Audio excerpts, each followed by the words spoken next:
Capital budgeting greeting once again to you who is listening to this audio. And I hope that it will add value to your knowledge. It will not be a waste of time. I'm now about to do another question on capital budgeting. And this is question number 9 of the first semester question bank for management accounting. And this question was out of 20 marks. And before I begin, I just want to read what I am required. And I mostly focus on calculations, not on the theory part of the questions. Then it says we are to prepare an investment appraisal memorandum advising the FRISCOR Executive Committee whether to go ahead with the planned South African brewing plant construction. So this company wants to have a brewing plant construction, but the question is, will this brewing plant construction make profit for the business?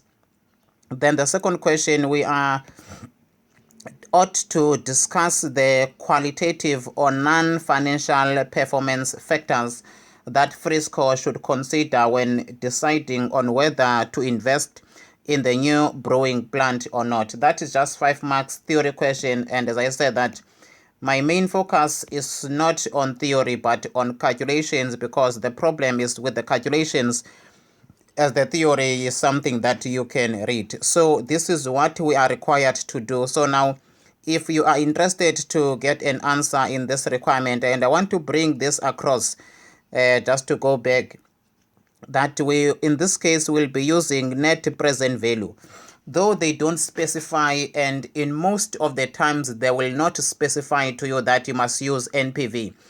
But from the information, even from reading the question, that this company wants to invest in a project, and obviously this is a project that will take for a number of years. Therefore now there will be an initial investment, and there will also be some cash flows that will come into the business, and there will also be some expenses that will be incurred over the period of this investment.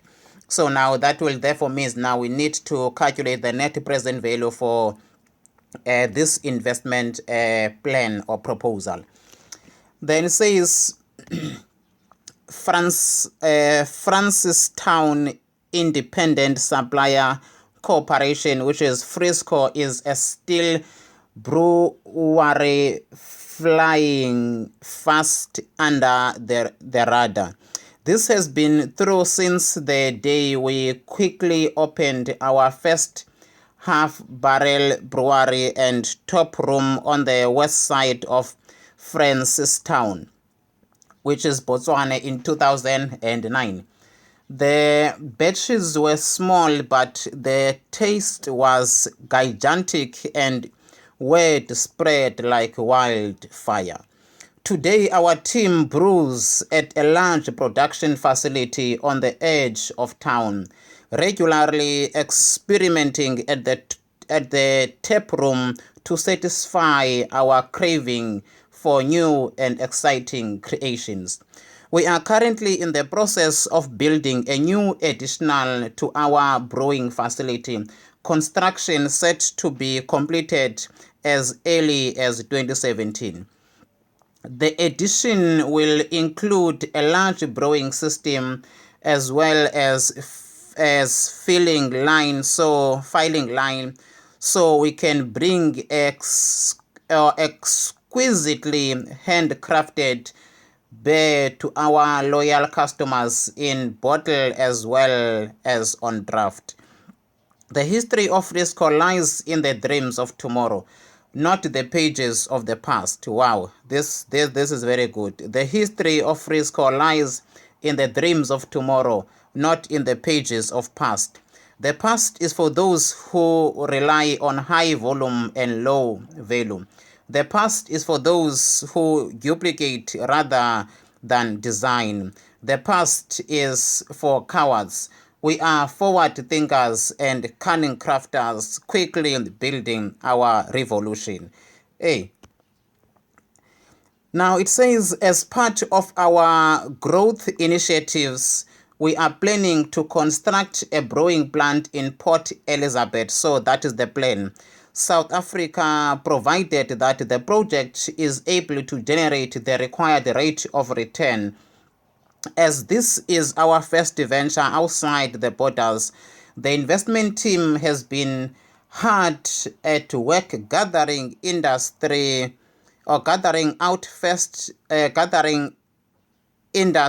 and country data to assist the executive committee in making a sound investment decision. The following information has been gathered or provided by the investment team. So now this is the information gathered so that before we can make an investment in this project, we can be assured or certain that profit will be made if things go according to our anticipation. The project is to be assessed over a period of 4 years, and the initial capital outlay will be 2 million.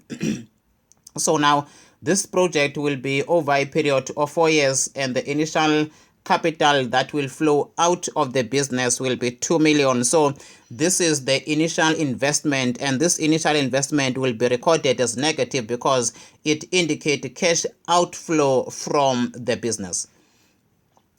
And this will be financed through a 4-year loan of 8% per annum. So now this will be our finance cost.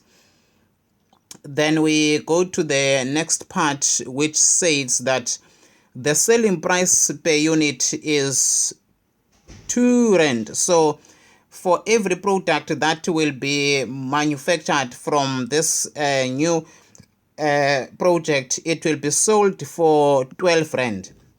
While the selling price inflation is expected to average at 5% per year, meaning we will say 12% times this by 1.05, then this will give us the selling price after the inflation has been taken into consideration. So now that will be inflation escalating in each and every year. So now meaning by the end of the year, we will have the price of our product being 12 rand times this by 1.05, and this will give us 12 rand 60 cents.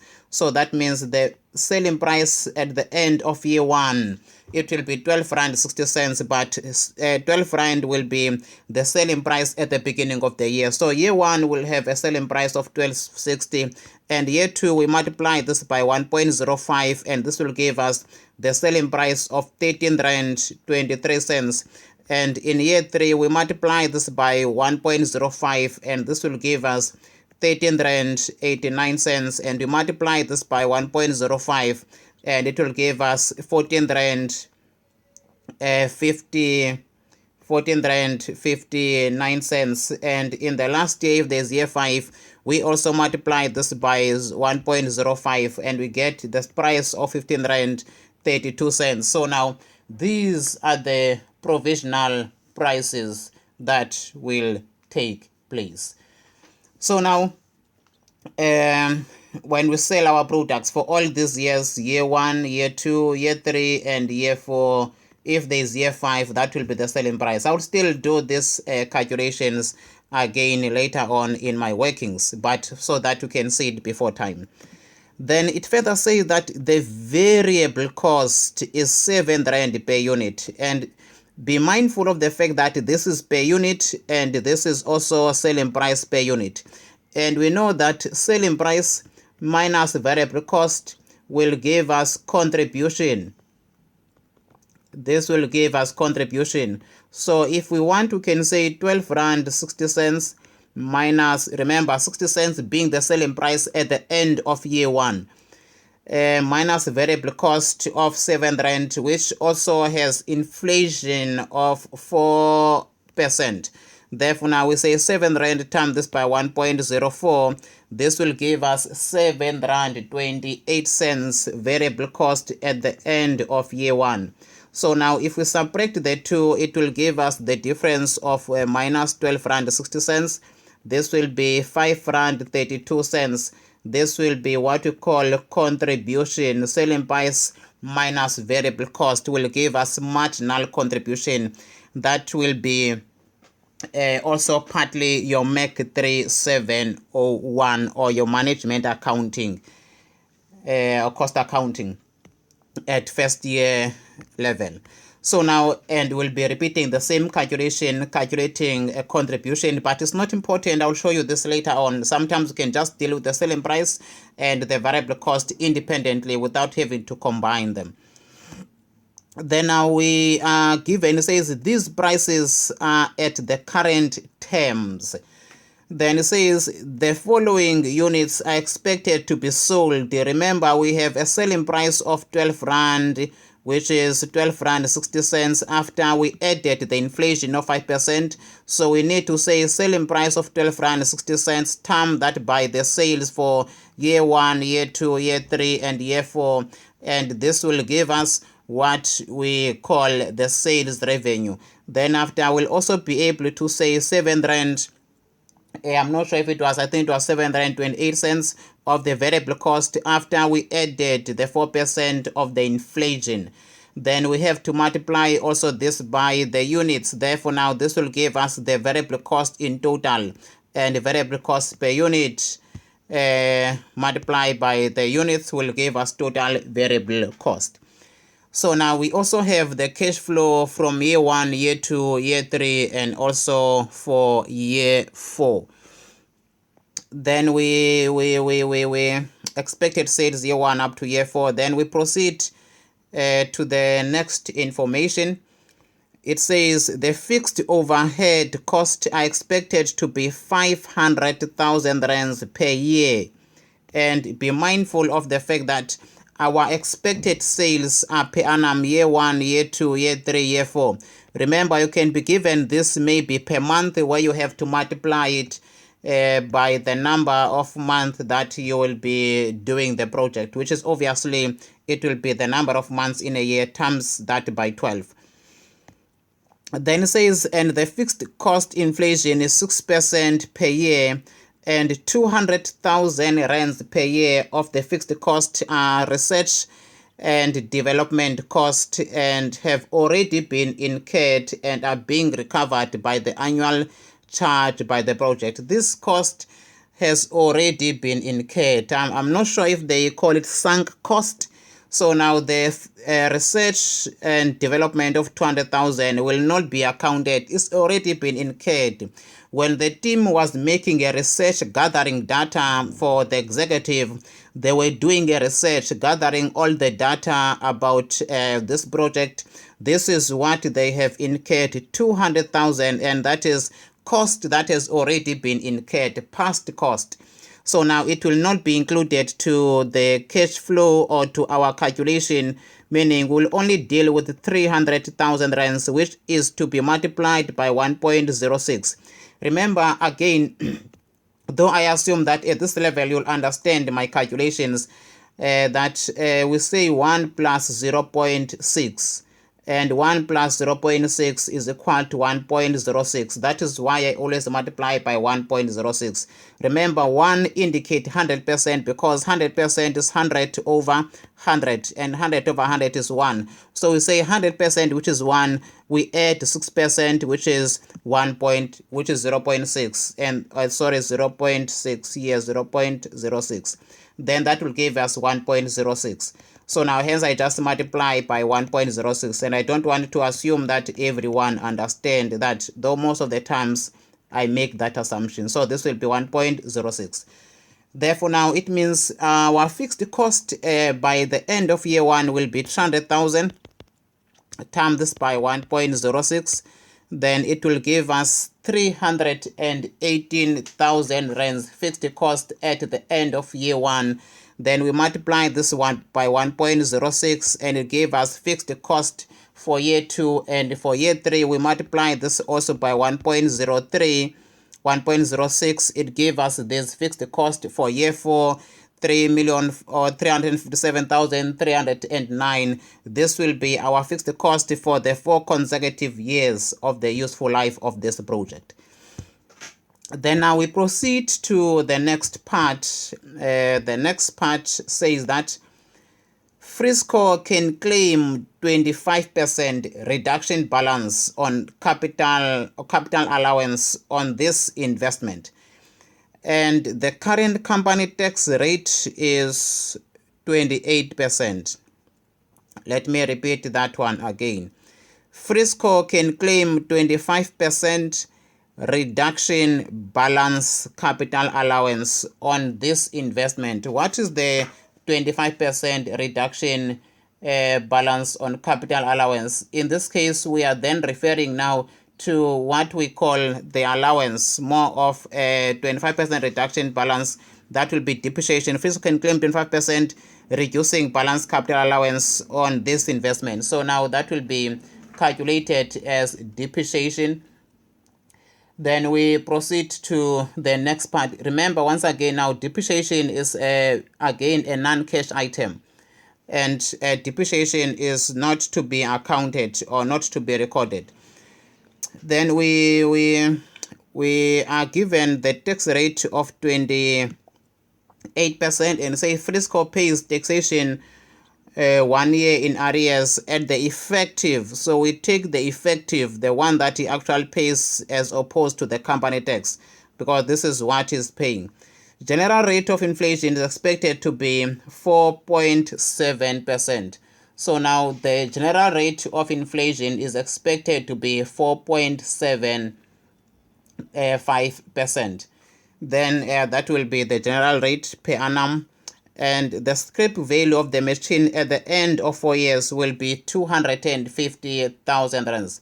So now at the end of 4 years, this asset will still have the value. So now this will be the sales value, meaning the carrying amount, in other words. And the carrying amount is the amount by which an asset is expected to be sold at the end of its useful life, because that is the value of the asset at the end of the useful life of the project.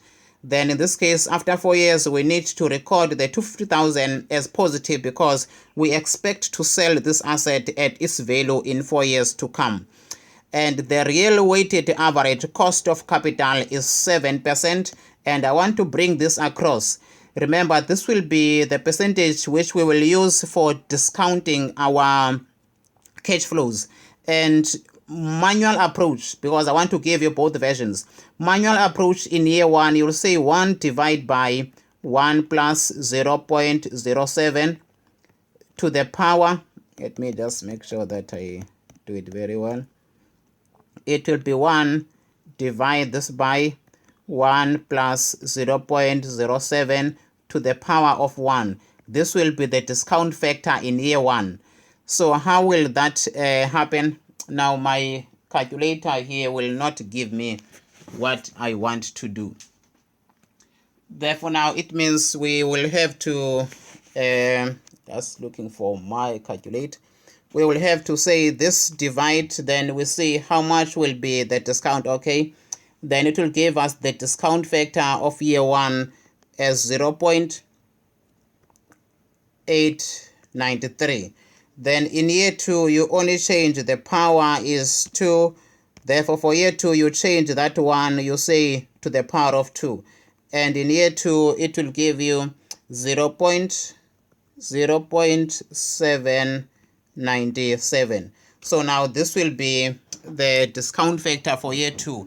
Discount factor for year 3, you apply the same principle or the same concept, where you just say to the power of 3 and to the power of 4 and to the power of 5.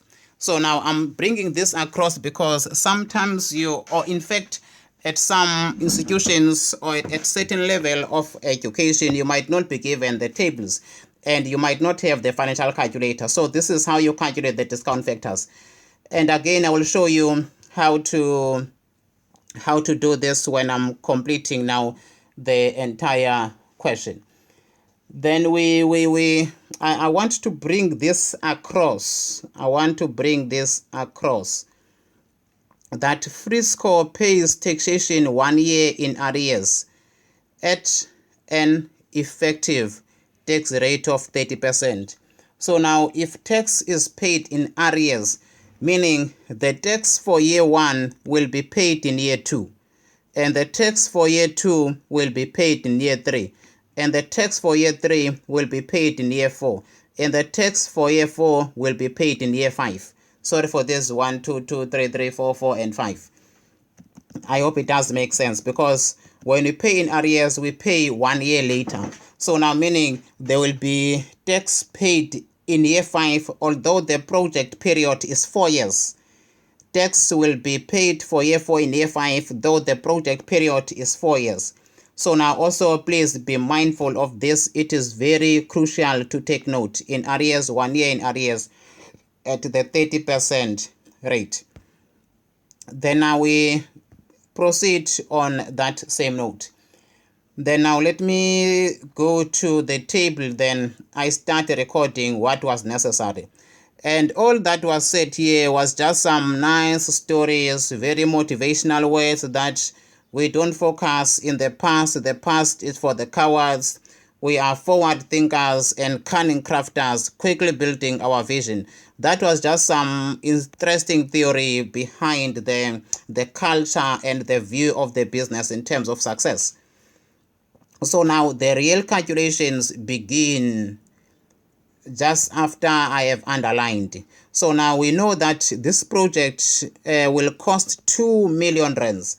So now meaning we need to start with our initial investment. We need to start with our initial investment. And initial investment will be recorded as outflow of cash. Therefore, now this will be negative 2 million. 1, 2, 3, 4, 5, 6.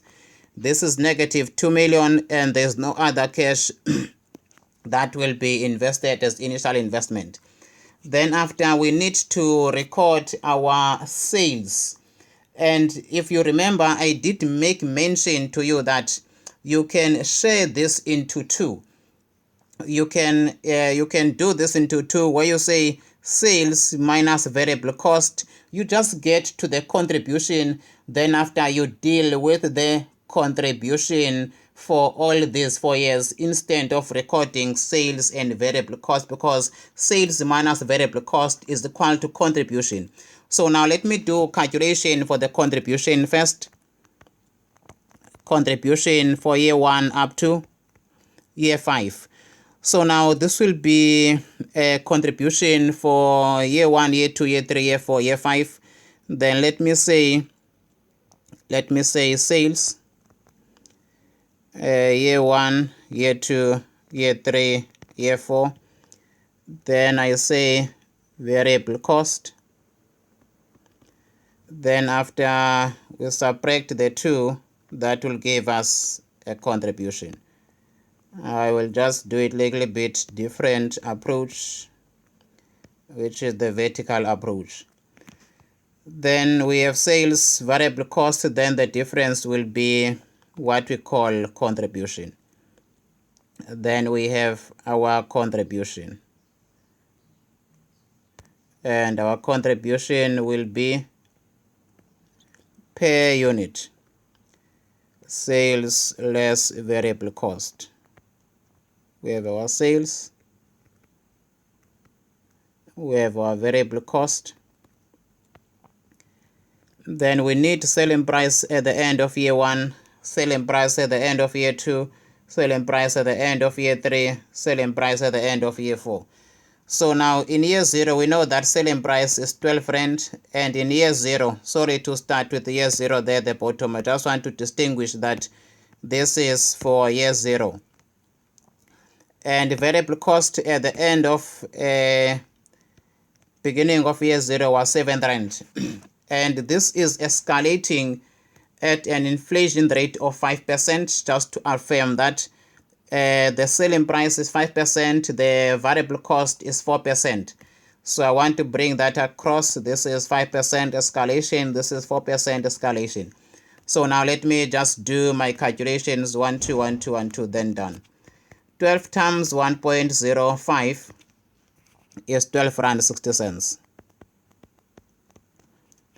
This time by 1.05 is 13.23.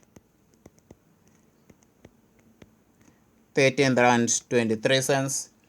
And multiply this by 1.05 is 1389.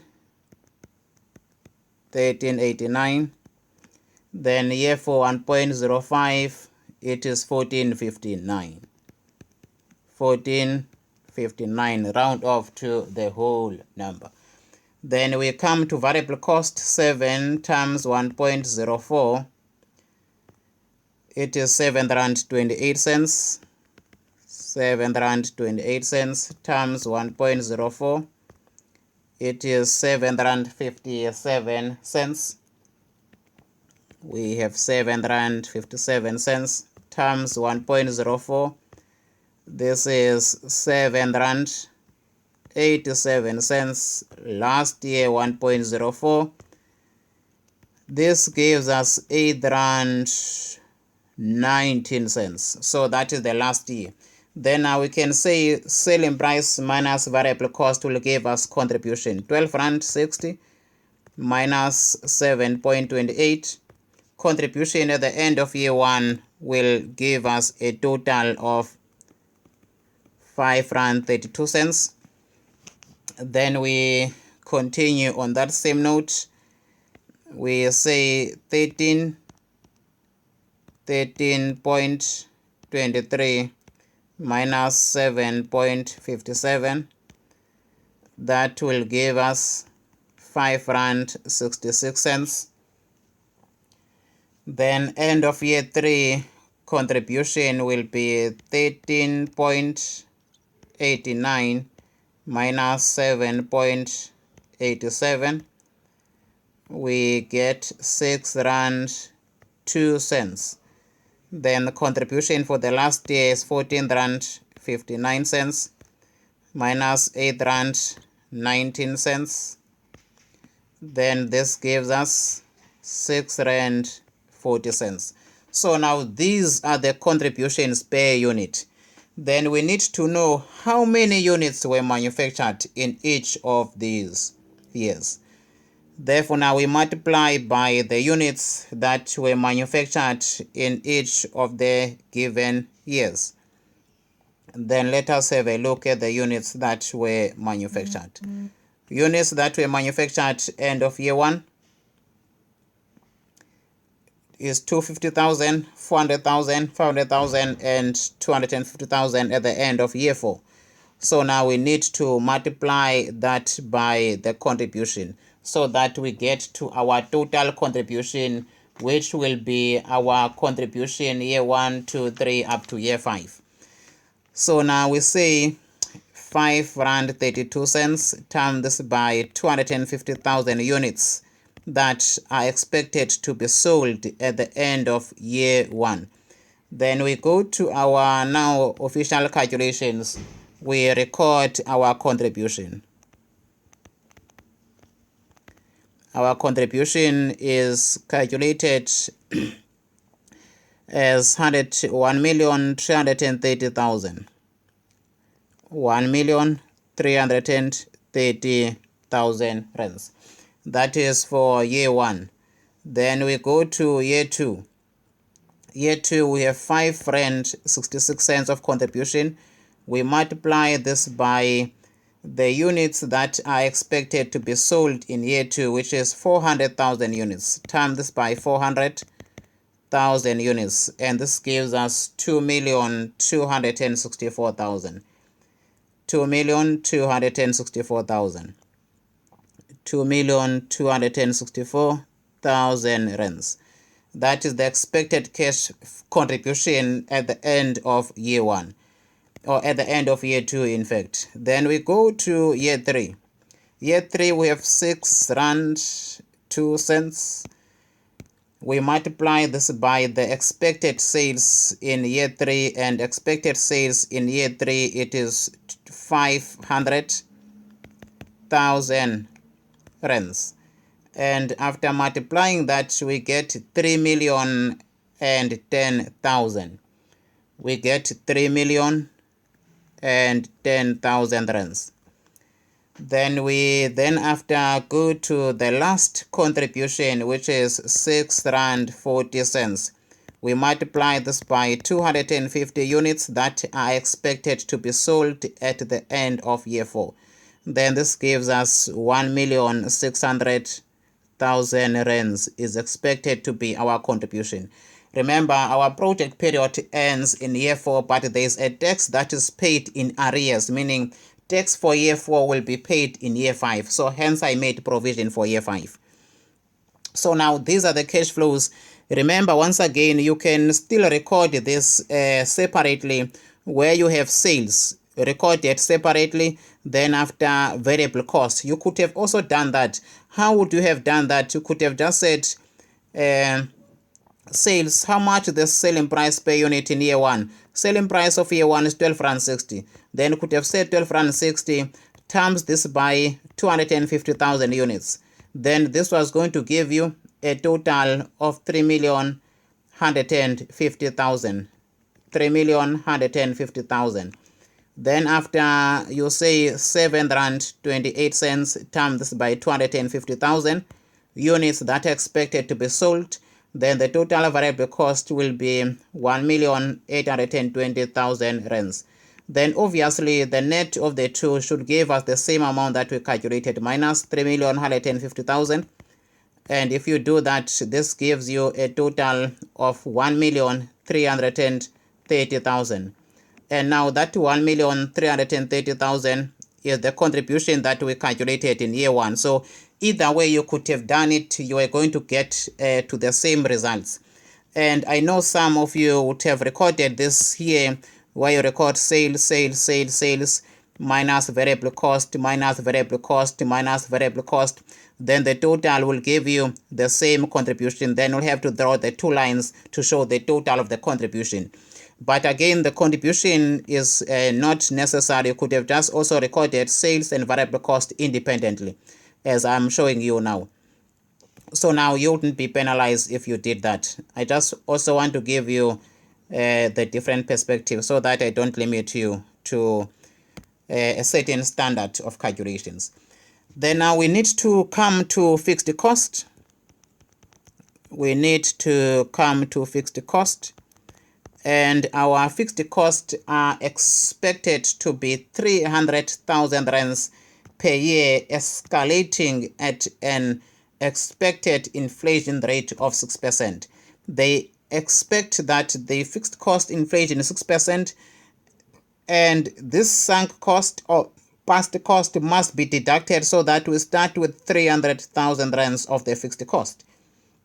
Then now let us begin there, and we start recording our fixed cost, escalating at 6%. 300,000 times this by 1.06 will give us 318,000 as our fixed cost. Then we have 318,000. We multiply this by 1.06. It gives us 337,080. 337,080. We multiply this by 1.06. We get 337,000. And okay, is 357,000. 357,000 and 305. Times this by 1.06. We get 378,743, only up to year 4. So now these are the fixed costs that are expected to take place throughout all these years. 378, and remember, all this will be recorded as negative. Let me just recalculate that. 300,000 times 1.06, 318,000 times 1.06, 337,080 times this by 1.06 is 357. Yes, times this by 1.06, we get 378. Okay, so at least I've done correct calculations. Then after now, there was no other cost that were required to take into consideration. So this was the last cost that we had to account for. And they just gave us the claim of the balance capital allowance on this investment and the current tax rate, which is paid in arrears, 1 year in arrears, at the effective tax rate. So we'll be using the effective rate and the scrap value or the sales value. The scrap value at the end of 4 years is given to us as 250. So now this will be scrap value. The scrap value will only be after at the end of 4 years. So meaning that is the cash we expect to sell this asset for after this number of years. After we have accounted for all of this, then we need to do what we call taxation expense. And I'm very tempted to do it here at the bottom because I think I'll have enough space. We then have to record taxation, which is some few columns calculating the total of the revenue, then after deducting or calculating tax after that. So now let us then calculate the cash flow.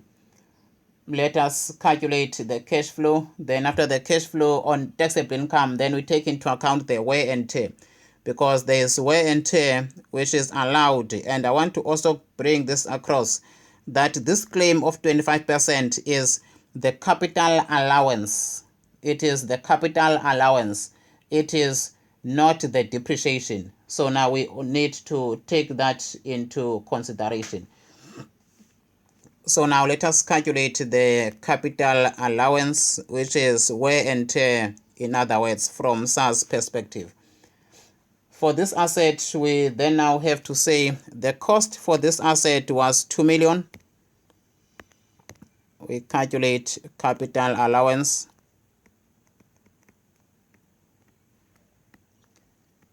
Capital allowance. Then we say now the cost for this asset is 2 million. Term this by 25%. And why am I doing this? Because we are using reducing balance method. Times this by 0.25 and we get 500,000. This is the wear and tear for year 1. Then we go to year 2. We say minus 2 million. Times this by 0.25. Then we get to 375,000. This will be 1,500,000 times this by 25%. Year 3, it will be 375 minus 500,000 equals plus 2 million.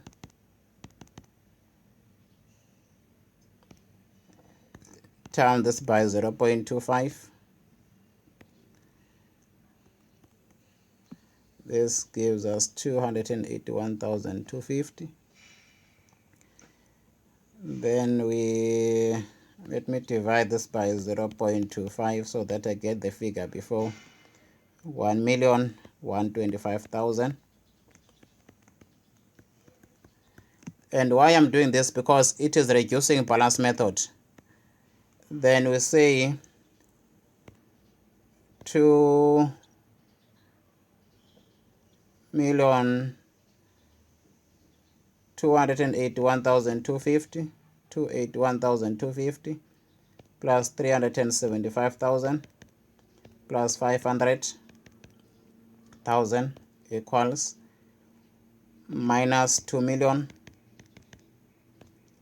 Then the carrying amount will be 843,750 times this by 25%, times this by 0.25,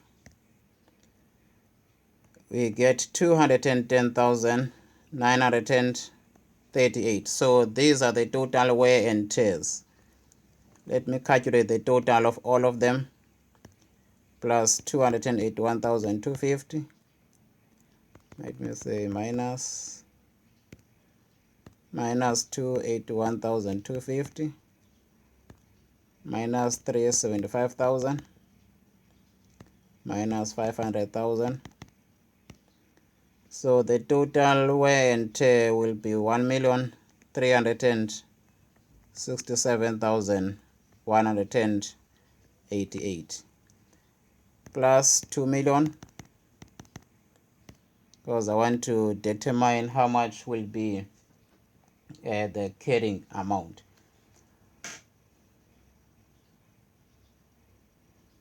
Then after we say carrying amount or the value of this asset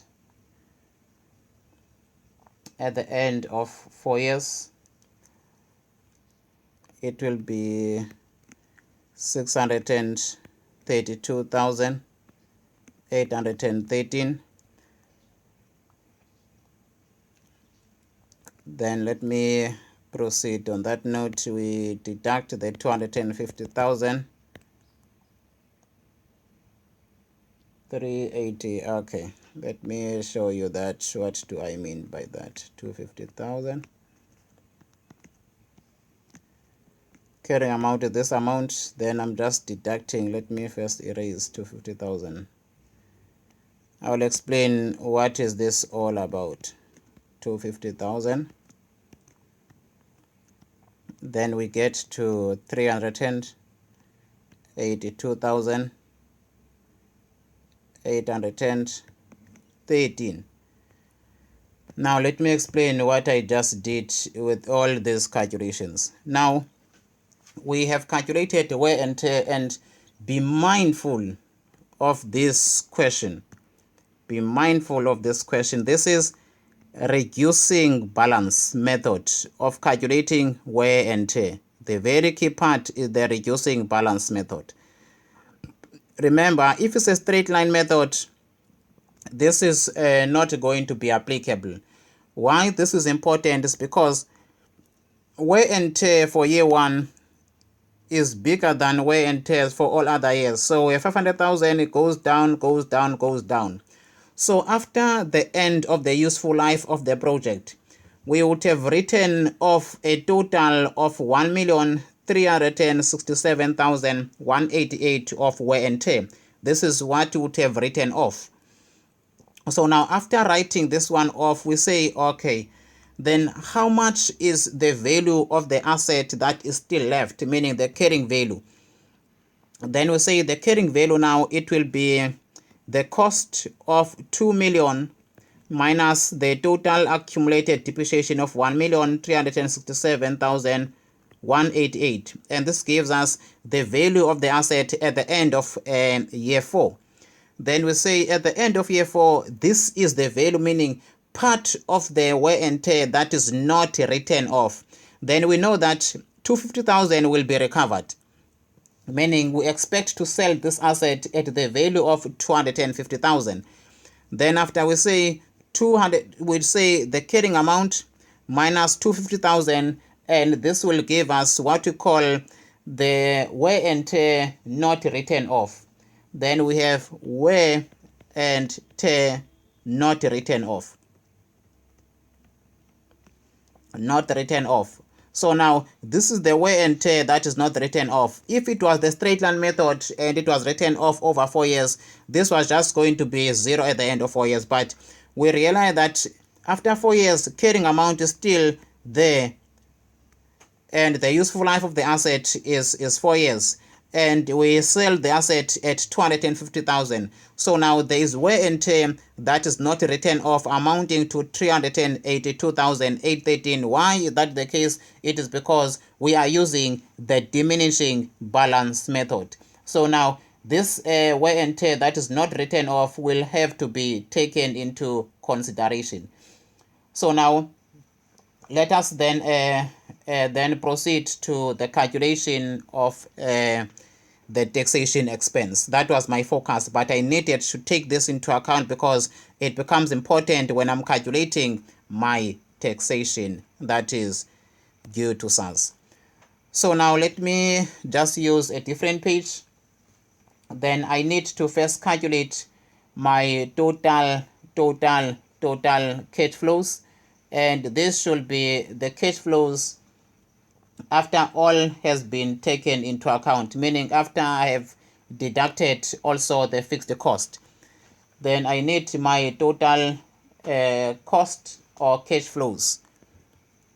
So now I have to calculate those cash flows, and I say cash flows for year 1, year 2, year 3, and year 4. Where are these cash flows coming from? These cash flows will be the net of the two, will be the net, the total here, after we have taken into account everything. So now my cash flows will be a sum of 1,330,000 minus 318,000, which is my fixed cost. Then this gives me my net cash flow for year 1. And that cash flow for year 1 will be recorded in year 1, 1,012,000.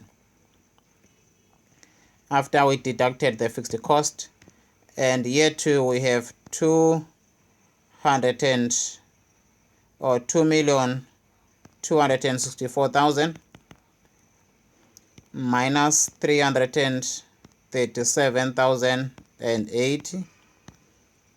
I get 1,926,920, 1,926,920, my net cash flows. Then I go to year 3. Year 3 I have 3,010,000, 3,010,000 minus 357,305, 357,305. This gives me 2,652,695, 2,652,695. Then we go to the year 4, 1,600,000 minus 378,743 minus or plus 250,000. Then my net cash flow is 147. In year 4 it is 1,471,257. So these are the cash flows before I take into account wear and tear. Then after now I go to wear and tear. Wear and tear from SARS, and I have already calculated the wear and tear. First year is 500,000. Second year is 370-something thousand, 375,000. There is year 2, 375,000, 375,000. Year 3, 281,250, 281,250. Year 4, 210,938, 210,938, 210,938, 210,938. So these are wear and tears from year 1 to year 4. And now we need not to forget that there is 382,000. There is 382,000, just different color. There is that 382,813 of wear and tear that is not written off because of the diminishing balance method. 382,813. 382,813. 382,813. So that is wear and tear that was not written off because of the method of allocating depreciation. Wear plus tear not written off. Not written off. This does not normally happen in the straight line method. Then after now we have to determine with the taxable income. We have to calculate the taxable income. Taxable income. Then we now do our calculations. Want to start with the last one. Minus 210,938 minus 382,813. This gives 877,506. 2,652,695 minus 281,250. This is 2,371,445. Year to 1,926,920 minus 375,000. This is 1,551,920. That was year 2. Then we go to year 1. Year 1 is 112,000 minus 500,000. That is 512,000. This is taxable income. Taxable income. Times this by 30% tax rate. Then we get to tax expense that the company is supposed to pay. Then this will be 153,600. Tax that the company is to pay. This will be outflow of cash. This is taxation at 30%. And year 2 it will be 1,155, 1,920 times 0.3, and this is 465,576. Then we go to year 3, 2,371,445,000 times 0.3. I should have done that when I was doing the calculation. 711, 434. 711, 434. Then we have 877,506 times 0.3, which is the tax of 263,252. All these expenses are payable by the company to SARS. Then now we take the tax, we record it in our cash flow. We record it in our cash flow. Let me just take note of there's something that I want to just confirm. The calculation for year 4, the calculations for year 4, my cash flows in year 4, let me just confirm that. My year 4, I had 1,600,000, and I deducted 378,743. and I added 250,000. And I get 1, just to confirm if everything is as accurate as it should be. Then I have a total of 1,471,000. Then I have wear and tear 265. I just confirm, I just see some different figures. 2652. My cash flows in year 4,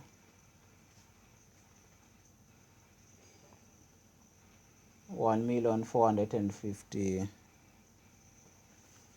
1,459,000.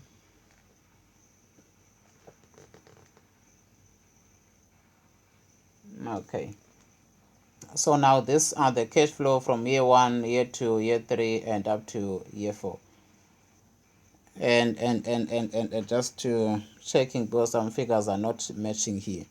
Okay, then after now we take into account the taxation expense now, and the taxation expense will be deducted because we are paying the tax expense to SARS. Then we will have our taxation, and our taxation will be recorded as it appears to our previous calculation, 153,600, 153,600, and this is outflow of cash. Then after we record the second expense, be mindful of this, 153,600, 153,600. Then we go to year 2, 466,576, 466,576, 465,576, 465,576. Then 711,434, 711,434, 711,434. Then year 5 or year 4, 2,263,000. Let's confirm, 1,471,000, 257 minus 210,938 minus 382,813, times this by 0.3, 263,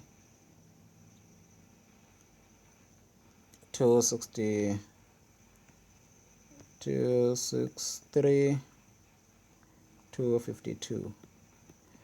So this will be our tax expense. And if you look, this is tax for year 1 paid in year 2, tax for year 2 paid in year 3, tax for year 3 paid in year 2, year 4, tax for year 4 paid in year 5. So now hence you see that my taxes are recorded in different years. And also here we could also record them here and in year 5, but I just wanted to keep it very simple so that space is also limited. Tax for year 1 is paid in year 2, this one in this year, this one in this year, this one in year 5. Where is that coming from? It is from the company's information saying that FRISCOR pays taxation 1 year in arrears. So now that is why we record the tax in that manner. So now from here we can then record the total of the cash flows. We can record the total of the cash flows, which is the after-tax cash flows. After-tax cash flows, we record after-tax cash flows. After-tax cash flows. And we start with the 2 million of the investment. then we record after-tax cash that will flow into the business.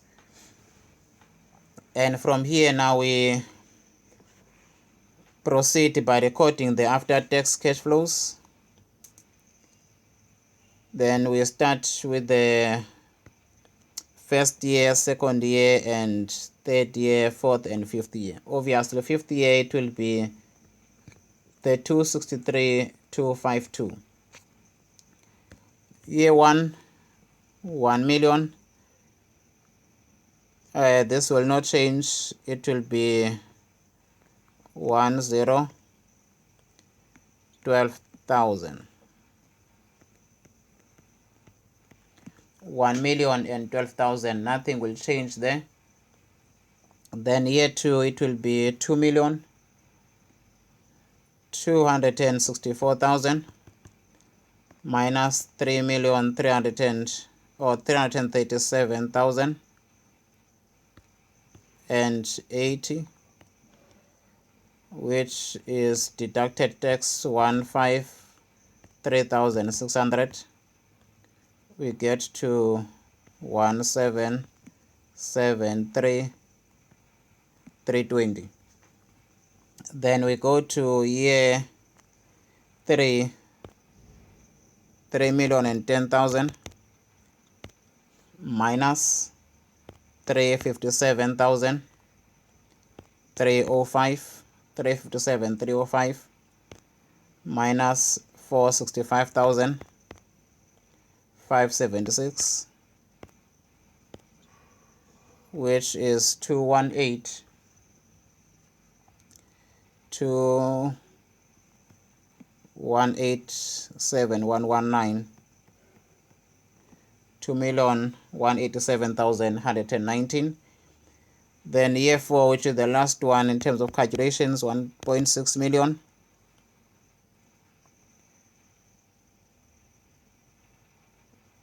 $1,600,000.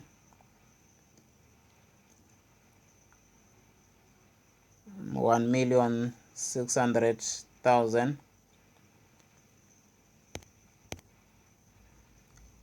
minus 378,873 plus 250,000 minus 711,434. Then this gives 759,693. 759,693. Then the tax payable in year 5 becomes the only outflow in year 5. Then we go to the discounting factors, which is the last part now. Discount, we are discounting at 7%, the weighted average cost of capital. Now, as I showed you that when it comes to this, you can do your calculations of the discounting factor. Then the discounted factor will be discount factor. This will be 1. It's always 1 in year 0. Any number to the power of 0 gives us 1. And here it will be 1 over 1 plus 0.07 to the power of 1. 1 divide this by 1 plus 0.07 to the power of 1. Then this will give us a discount factor 1 plus 0.07 to the power of 1. It gives us a discount factor of 0.898. Just show that 1 plus 0.07 to the power of 1 divided by. So our discount factor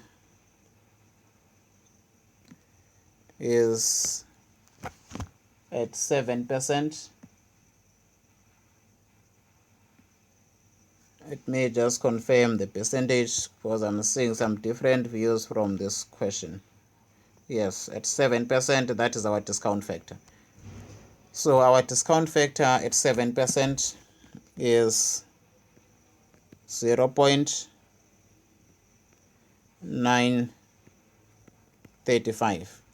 Here 2 is 1, divide this by 1 plus 0.07 to the power of 2, which is 0.873.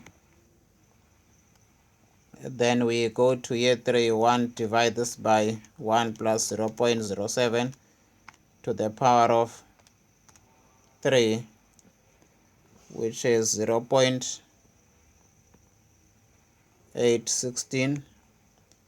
Then we go to year 4. Year 4 is 0.762. Then we go to year 5. I get 0.713. So these are the discount factors. These are the discount factors. So now these discount factors are calculated at the discount factor of 7%. At the discount factor of 7%. 7%. And let me now look at the inflation. Okay, now I get why they have bit different ones. 1, divide this by 1 plus 0.12 to the power of here 1, 893. Okay, now I'm just looking at the solution and wondering why my answers are different, because we have inflation that must be taken into account. So now, though the weighted average cost of capital is 7%, we need to say in the 7% that we have, we add the inflation, so that our, which is 4.7% of inflation, and that is 4.7 of inflation annual average rate, because we had different inflation, which previously we had inflation that was at 6%, we had inflation that was at 4% in the case of another, or in the case of the selling price, where we had selling price inflation at 5% and variable costs at 4%. But the average inflation rate per year, they said, is 4.7%. So now because of that, we need to say 7 plus 4.7, and this will give us 11.7%, and we round this one off to weighted average of 12%, because our weighted average cost of capital must be adjusted using the inflationary rate. So now with that, meaning we just have to adjust our discount factors, which then it becomes 1 divided by 1. It will be 1 divide this by 1 plus 0.12 to the power of here 1. And here 1 divide this by 1 plus 0.12 to the power of here 2. So now this will be how we calculate, not 7%, because 7% was before inflation was taken into account. Apologies, I just noted that bit later. So now this will give us 0.893, and this will be 0.797, and this will be 0.712, this will be 0.636, and this will be 0.567. So now what do? You multiply the cash flows. I want to show this one. You multiply the cash flow with the discount, with the discount factor. Then you get to your figures. I'm not going to write all these figures. Then you get to your figures, and they are all positive. Then after you say 2 million, which is minus, then you add all your cash flows. All your cash flows minus the initial investment. That will give you the NPV. but I will be using the cash flow function in my Sharp calculator. I'm using a Sharp calculator, so I'll just go straight to my NPV. So I have to say my internal rate of return, which is I is to Y, rate is equal to 12%. Then I will be using cash flow year 0, cash flow year 1, cash flow year 2, cash flow year 3, cash flow year 4, cash flow year 5. Then after, I will just go straight to the NPV. Then I'll have my NPV. So now how do I do that? I just say minus 2 million, enter, positive 12,000, enter. Then I say 177,3320, enter. Then I have 218,719, enter. 759,693, enter. Then year 5, remember that will be negative 263252, enter. Then after I say second function CFI, then it says rate, under rate is 12%, then I say enter. I scroll down and I compute my NPV. I compute my NPV, and my NPV is 2,207,422, and my NPV is positive. If I want, I can also compute the internal rate of return, and my internal rate of return is 58%. That is my internal rate of return. But my conclusion will be based on the cash flow. Therefore, now I can say management of FRISCOR Executive Committee should go ahead with a planned brewery investment as the net present value of the project is positive.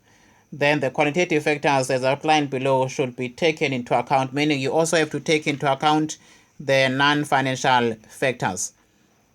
Now, this is the very, very, very, very easy question to take into account. Honestly, there was not that much, but the only thing that was major was the calculation of the depreciation and the amount of depreciation that will not be written off, and that amount of the depreciation that will not be written off was very crucial in this question to be taken into consideration.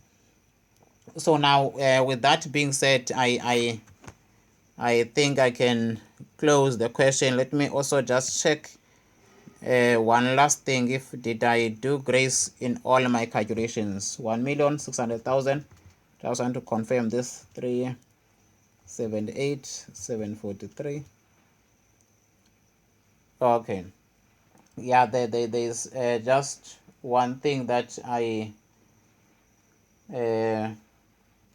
did not take it into consideration, or I took into consideration when I was calculating my year 4 tax. Sorry for this small adjustment, because I'm just noting something that I mistakenly have recorded. And what I've mistakenly recorded is the amount of the sales value for this asset at the end of year 4. The amount of sales value for this asset at the end of year 4. So now I need to take this into consideration, which is the 1.2 million, and the 250,000 that I took into consideration. Because here I should have only deducted 2 things, not 3 things. I should have only said the cost, the contribution, and the fixed cost, without accounting for the scrapping allowance. Then after, the reason why I should not account for the scrapping allowance, because scrapping allowance is taken into account in the calculation of the wear and tear that will not be taken. So now I should have just recorded this figure without recording the 250,000. So the 250,000 now is recorded twice.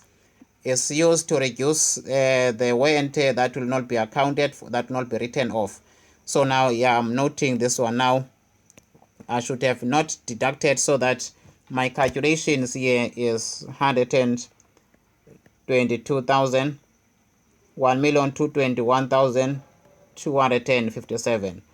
Then I minus 210,938, 210,938. Then after I deduct 382,813, then this should give me a different figure here, and that different figure should be, apologies for that, should be 627,506.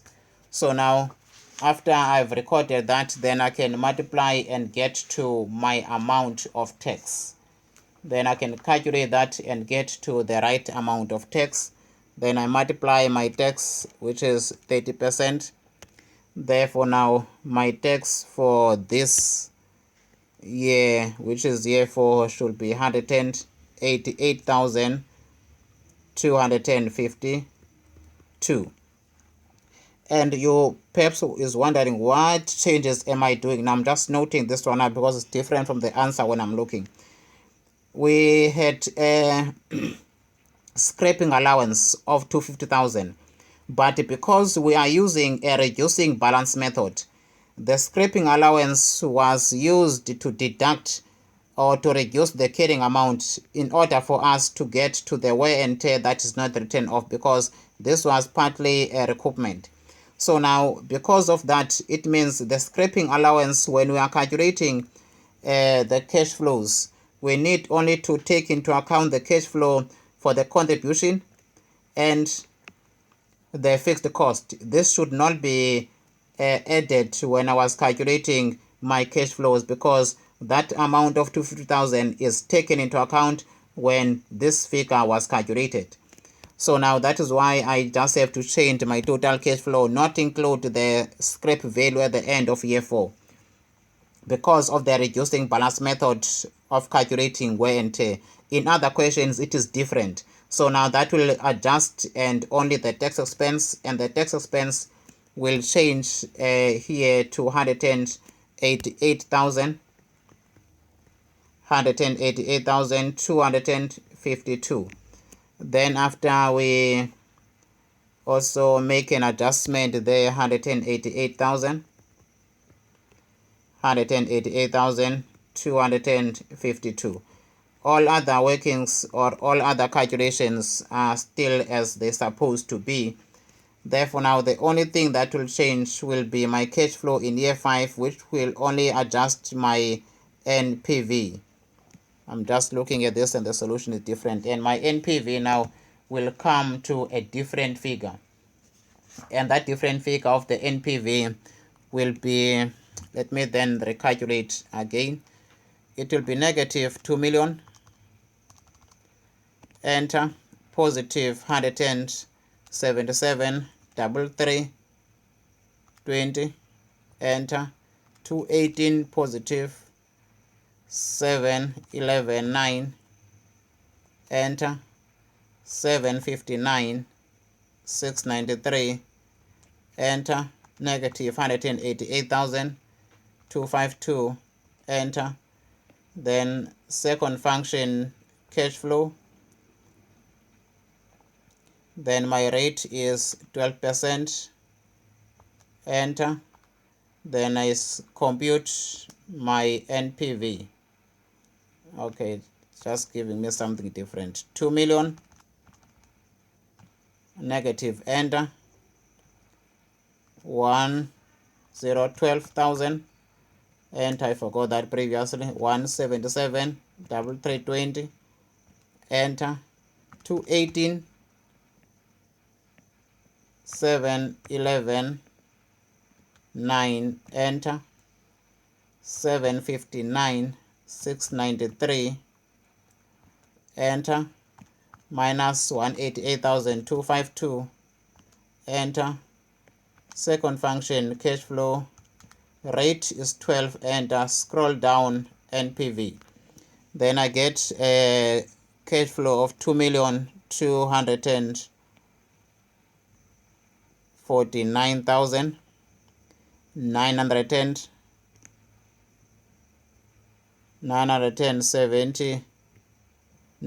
So this is exactly as it appeared to your answer sheet. So now this will be the NPV.